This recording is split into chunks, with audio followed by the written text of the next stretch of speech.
Ukraine की जंग में प्रेसिडेंट ज़ेलेंस्की के सामने कई तरह की समस्याएं हैं, जिनमें सबसे बड़ी दुविधा नाटो देशों से हथियार मांगने की है। ऐसा इसलिए क्योंकि यूक्रेन को अब तक कोई बहुत बड़ी कामयाबी नहीं मिली है, इसलिए अब यूक्रेनी फोर्स प्रोपेगेंडा वॉर के मोर्चे पर भी लड़ रही है। इस वक्त यूक्रेन की एयरफोर्स के कमांडर का एक दावा इसी तरह के प्रोपेगेंडा वॉर की श्रेणी में देखा जा रहा है। अब यह दावा क्या है, इस रिपोर्ट में देखिए। यूक्रेन की मॉस्को और कर्च ब्रिज पर हमले की गलती का बदला रूस तबाही मचाकर दे रहा है। यूक्रेन के अलग अलग शहरों को दहलाकर रूसी फोर्स ने इस जंग में मॉस्को की क्या हैसियत है, इसका एहसास करा दिया है।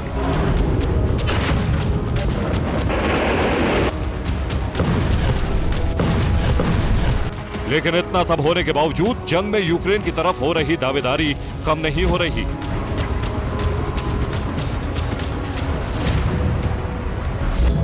अब नया दावा किया है यूक्रेन की एयरफोर्स के कमांडर मायाकोला ओलेश्चुक ने। अपनी तरोताजा रिपोर्ट उन्होंने 6 अगस्त को ही सौंपी है,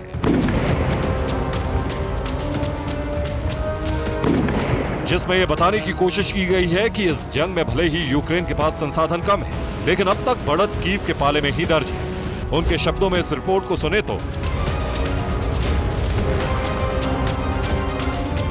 हमले की शुरुआत से रूस को भारी नुकसान पहुंचाया गया है। रूस के 3,500 एरियल ऑब्जेक्ट को यूक्रेन ने गिरा दिया है। रूस के इन ऑब्जेक्ट्स में 350 जेट्स और हेलीकॉप्टर दर्ज है। वहीं 24 बैलिस्टिक मिसाइल और 13 किंजल मिसाइल भी गिराए गए हैं, जबकि 2000 से ज्यादा रूसी ड्रोन गिराने का भी दावा किया गया है।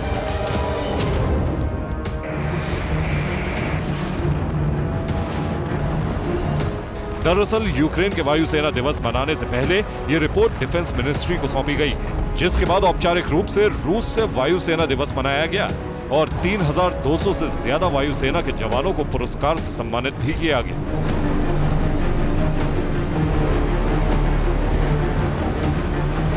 इनमें 40 वायुसेना के जवान ऐसे थे जिन्हें हीरो ऑफ यूक्रेन का खिताब भी दिया गया।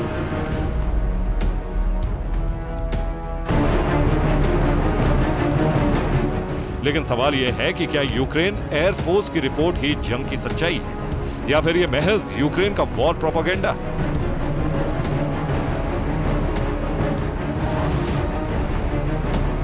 सवाल इसलिए उठना जरूरी है क्योंकि रूस के कई एरियल ऑब्जेक्ट्स को इंटरसेप्ट कर पाना ही यूक्रेन के लिए नामुमकिन है।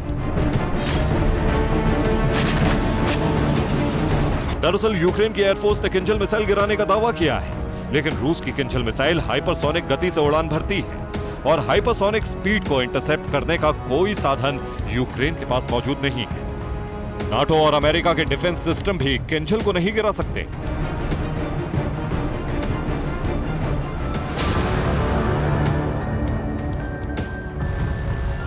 असल में अमेरिका और नाटो के सदस्य देश अब तक हाइपरसोनिक गति वाले हथियारों को हासिल करने में नाकाम है, और यह जरूरी है कि हाइपरसोनिक गति के हथियार को गिराने के लिए हाइपरसोनिक गति वाले डिफेंस रूस के दुश्मन के पास हो। यानी यूक्रेन के इस दावे में कई सच्चाई कम है। तो क्या हार के कगार पर खड़े ज़ेलेंस्की अब प्रोपेगेंडा वॉर से रूसी सैनिकों का मनोबल गिरा रहे हैं, या फिर ये नाटो और अमेरिका से हथियारों की नई खेप हासिल करने का कोई प्लान है?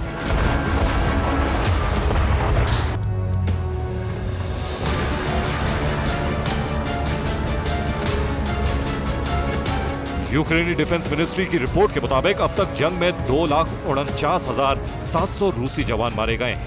वहीं 315 plane, 8,262 APV, 311 helicopter, 7,441 fuel tank, 1,359 cruise missile, 4,237 tank, 466 anti aircraft warfare, 4,965 artillery, 734 special equipments, 4,126 drone, 18 boats और 705 रूसी MLRS को यूक्रेनी फोर्स ने तबाह कर दिया।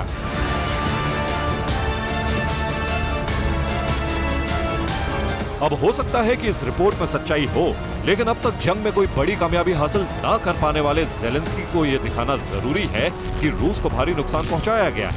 तब हथियारों की अगली खेप आसानी से मिल सकती है। Bureau report, TV9 Bharatvarsh.